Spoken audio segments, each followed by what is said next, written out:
Bonjour Haïti, bonjour internautes, bienvenue sur Edu4 Live. Discours du président Edgar Leblanc-Fils à la 79e Assemblée annuelle des Nations Unies.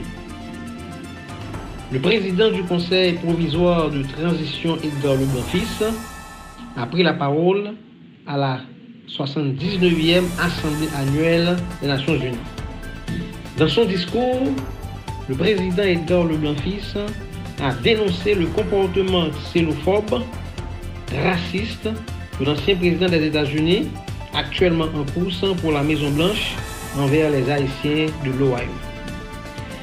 Il a posé le problème de la restitution de l'indépendance, une dette injuste que la puissance coloniale de l'époque, en parlant de la France, nous a imposée afin de punir la jeune République noire. Il a aussi adressé un vibrant appel aux dirigeants mondiaux, plus particulièrement aux dirigeants des grandes puissances, contre la menace d'une guerre nucléaire qui serait synonyme de la fin de notre civilisation.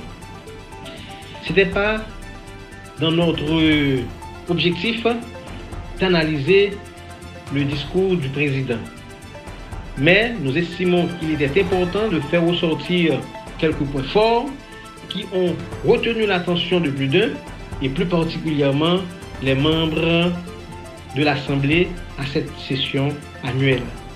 Alors je vous invite à écouter ce discours. C'est un discours très L'Amnesty International et d'autres organismes opérant dans le domaine de la défense des droits humains qui suivent de près les violations des droits des migrants haïtiens à travers le monde.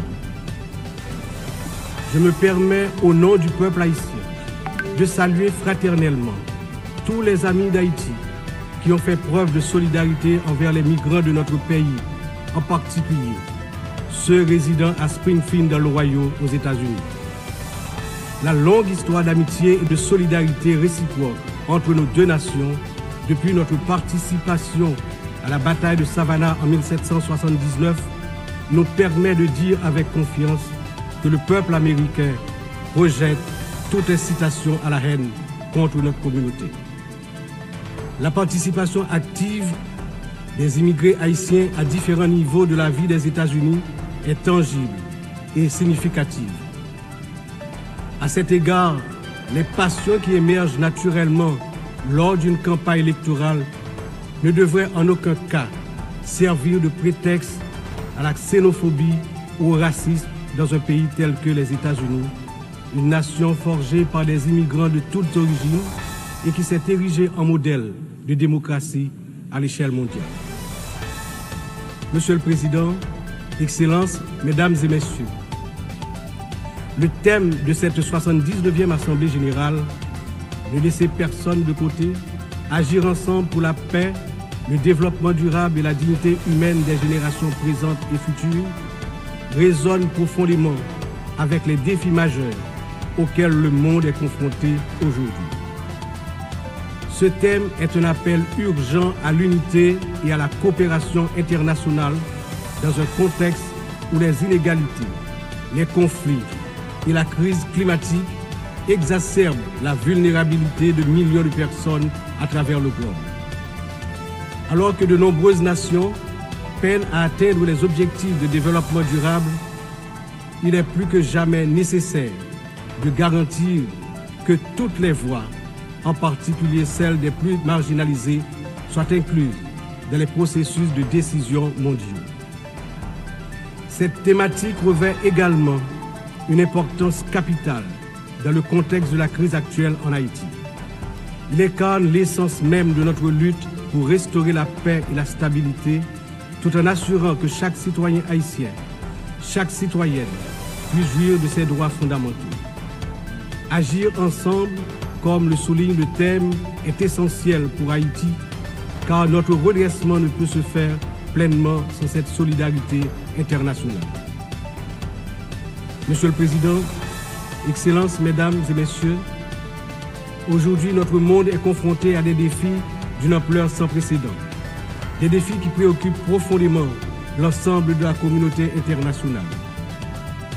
Les Nations Unies, dans leur mission historique de promouvoir la paix, la sécurité et le développement durable, se retrouvent en première ligne face à des crises qui menacent non seulement des nations isolées, mais l'ensemble de l'humanité. Le changement climatique est sans doute l'un des plus grands périls de notre époque. D'après les données récentes du groupe d'experts intergouvernemental sur l'évolution du climat, la température mondiale a déjà augmenté d'environ 1,1 degré centigrade depuis l'ère pré-industrielle. Cette élévation a provoqué une intensification des phénomènes climatiques extrêmes, tels que les ouragans, les sécheresses, les inondations, des catastrophes qui affectent particulièrement les nations les plus vulnérables, comme Haïti. En 2023, le Programme des Nations Unies pour le développement a estimé que plus de 100 millions de personnes supplémentaires risquent de basculer dans la pauvreté d'ici à 2030 en raison des effets du changement climatique. Pour Haïti, qui fait partie des pays les moins émetteurs de gaz à effet de serre, mais qui ont subi les impacts les plus dévastateurs, cette crise mondiale exacerbe les difficultés à garantir la sécurité alimentaire, l'accès à l'eau potable et la stabilité économique. Les conflits armés continuent également de semer la destruction et de ravager des vies humaines. Selon le Haut Commissariat des Nations Unies pour les réfugiés, le nombre de personnes déplacées de force a atteint 110 millions en 2023, un chiffre qui n'a jamais été aussi élevé dans l'histoire de l'humanité. Que ce soit en Syrie, en Ukraine ou dans la région du Sahel, ces conflits prolongés exacerbent la pauvreté, détruisent des infrastructures vitales et entraînent des flux massifs de réfugiés. Le monde ne peut rester inactif alors que des millions d'hommes, de femmes et d'enfants fuient les violences en quête de sécurité et de dignité. L'engagement de la communauté internationale est plus que jamais nécessaire pour trouver des solutions diplomatiques et promouvoir des initiatives de consolidation de la paix. Un autre défi majeur concerne les inégalités économiques qui continuent de se creuser. Selon le rapport sur le développement humain 2023 du PNUD, près de 1,2 milliard de personnes vivent encore dans la pauvreté multidimensionnelle, c'est-à-dire qu'elles manquent d'accès à des services essentiels tels que la santé, l'éducation et des conditions de vie décentes. La pandémie de Covid-19 a amplifié ces inégalités, poussant des millions de personnes supplémentaires dans la pauvreté. Pour des nations comme Haïti, l'impact a été dévastateur. Avec un taux de pauvreté des plus élevés, le pays fait face à des défis structurels profonds. Mais ces inégalités ne sont pas seulement un problème haïtien, elles sont un problème mondial qui requiert des réformes économiques globales. En outre, les défis liés à l'insécurité alimentaire se sont intensifiés ces dernières années. Selon l'Organisation des Nations Unies pour l'alimentation et l'agriculture, plus de 735 millions de personnes dans le monde ont souffert de la faim en 2022, une augmentation alarmante qui reflète les perturbations causées par les conflits, les crises économiques et le changement climatique.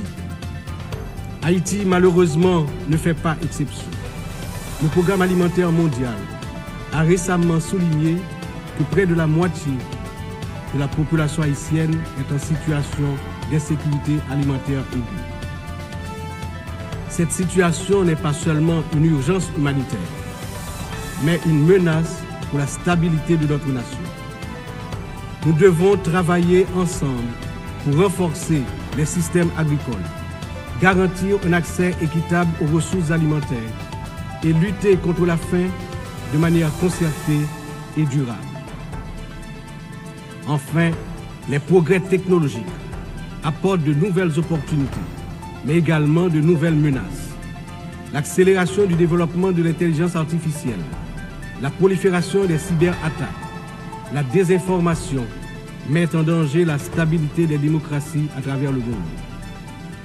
Le rapport de l'Union internationale des télécommunications montre que la fracture numérique reste un défi majeur avec près de 2,7 milliards de personnes n'ayant toujours pas accès à Internet en 2023, Haïti étant l'un des pays les moins connectés, doit impérativement bénéficier de soutien pour combler cette fracture numérique et participer pleinement à l'économie mondiale du XXIe siècle.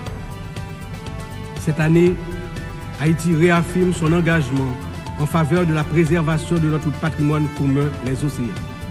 C'est pourquoi j'annonce aujourd'hui avec fierté que Haïti signera l'accord sur la biodiversité marine au-delà des juridictions nationales, adopté le 19 juin 2023 et ouvert à la signature depuis le 20 septembre 2023. Cet accord est un outil crucial pour garantir la protection de la biodiversité marine, promouvoir une exploitation durable des ressources marines et renforcer la résilience des États insulaires comme le nôtre face aux défis du changement climatique. Haïti est déterminé à collaborer avec la communauté internationale pour s'assurer que cet accord profite à toute l'humanité, tout en contribuant à la protection des écosystèmes marins dont nous dépendons tous. Ces défis mondiaux ne peuvent être relevés que par un engagement renouvelé en faveur du multilatéralisme, de la solidarité et de l'action collective. Haïti, malgré ses difficultés, se tient prête à collaborer avec la communauté internationale pour surmonter ces crises et bâtir un avenir où la paix, la justice et la dignité humaine triomphent. Mais nous ne pouvons y arriver seuls. C'est ensemble que nous devons agir pour garantir que personne ne soit laissé de côté.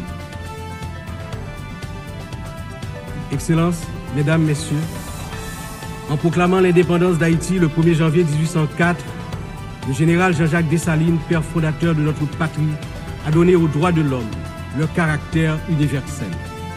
En d'autres termes, avec le triomphe de la révolution haïtienne de 1804, ayant lancé le processus de démantèlement de l'ordre colonial et esclavagiste, les droits de l'homme ont cessé d'être uniquement les droits de l'homme blanc pour devenir les droits de tous les hommes, de toutes les femmes, c'est-à-dire les droits de l'humanité tout entière. À ce titre, en tant que représentant de la République d'Haïti, porte-parole officielle du peuple haïtien, je me vois dans l'obligation d'attirer l'attention des dirigeants des grandes puissances sur le danger de guerre nucléaire menaçant l'existence des peuples sur tous les continents. Dans cette optique, au nom de la République d'Haïti, je lance un vibrant appel aux chefs d'État de tous les pays membres des Nations Unies pour leur demander d'éviter à l'humanité le péril de la fin de la civilisation sur Terre. Monsieur le Président, Excellences, Mesdames et Messieurs, je m'exprime aujourd'hui avec l'expérience de plusieurs années consacrées au service de mon pays. Mon parcours politique, profondément ancré dans l'histoire d'Haïti, m'a permis de traverser de nombreuses épreuves, toujours avec un même objectif, le progrès de mon pays, la fierté, la dignité restaurée et le bien-être du peuple haïtien meurtri. Ayant présidé le Sénat de la République de 1995 à 2000, puis ayant été témoin de moments critiques de notre histoire politique, j'ai vu de près les défis auxquels notre nation a été confrontée. Mon engagement politique remonte à une époque où les luttes pour la stabilité et la démocratie étaient omniprésentes. Aujourd'hui, en tant que président du Conseil présidentiel de transition, je me retrouve à nouveau à un moment charnière de l'histoire d'Haïti. Mon parcours m'a enseigné que la résilience et la volonté collective sont les seules voies pour garantir un avenir stable et prospère. C'est avec cette vision, ce dévouement et la force que confère cette riche expérience politique que je m'engage à conduire la transition, déterminé à mener Haïti vers la paix, la sécurité et la démocratie participative, par la tenue de la conférence nationale, le renouvellement du personnel politique à travers des élections libres, crédibles, transparentes. Le peuple haïtien, malgré ces épreuves auxquelles il est confronté, refuse de se laisser submerger par le désespoir. Des défis d'une ampleur sans précédent, une violence dévastatrice, une instabilité politique persistante, une précarité quasi générale, et une pauvreté dégradante s'opposent à son intelligence et à ses capacités d'action. Au milieu de cette tempête, il a compris qu'il lui fallait prendre une décision courageuse, celle de se mettre ensemble, de s'unir malgré les différences profondes pour pouvoir se relever et se mettre en marche, en toute confiance, vers la sortie de la crise multidimensionnelle qui l'afflige depuis déjà trop longtemps. La création du Conseil présidentiel de transition est une matérialisation de cette décision, un exemple tangible de cette volonté de se réconcilier avec soi-même. Ce Conseil qui rassemble organisations de la société civile et toutes les tendances politiques du pays est le fruit de longues négociations. Il incarne la pluralité de la société haïtienne. Sa feuille de route est claire. Restaurer la sécurité publique, organiser des élections libres, transparentes à la fin de l'année 2025, rétablir la confiance dans les institutions de l'État. Pour y parvenir, nous, responsables au plus haut niveau de l'État, savons que nous aurons besoin du soutien de la communauté internationale. Mais d'abord, nous devons compter sur nous-mêmes, sur notre résilience, notre capacité à surmonter les divergences, les divisions internes. Il est important de souligner que la résolution des problèmes d'Haïti repose avant tout sur les épaules du peuple haïtien. Il est de notre devoir, en tant que nation souveraine, de prendre en main notre destin, de surmonter les divisions et de construire ensemble un avenir de paix et de prospérité. Cependant, cette responsabilité n'incombe pas seulement à nous. La communauté internationale, les Nations Unies, les puissances étrangères qui ont souvent joué un rôle décisif dans l'histoire d'Haïti ont également une part essentielle dans ce processus de restauration de la paix, de redressement économique, de renouvellement institutionnel et d'établissement d'un État de droit. En ce sens, l'échec d'Haïti à se relever n'est pas seulement celui d'une nation. Il traduit un échec collectif, une incapacité mondiale à respecter pleinement les principes de solidarité, de justice et de coopération internationale. C'est ensemble, avec une responsabilité partagée et un engagement renouvelé, que nous pourrons transformer cette crise en opportunité et tracer une voie durable vers la paix. Aujourd'hui, Haïti fait face à une crise sécuritaire d'une gravité sans précédent. La montée en puissance des gangs armés, la violence généralisée, l'instabilité politique ont plongé la nation dans un état de vulnérabilité extrême. Les citoyens vivent dans la peur, incapables de circuler librement partout sur le territoire national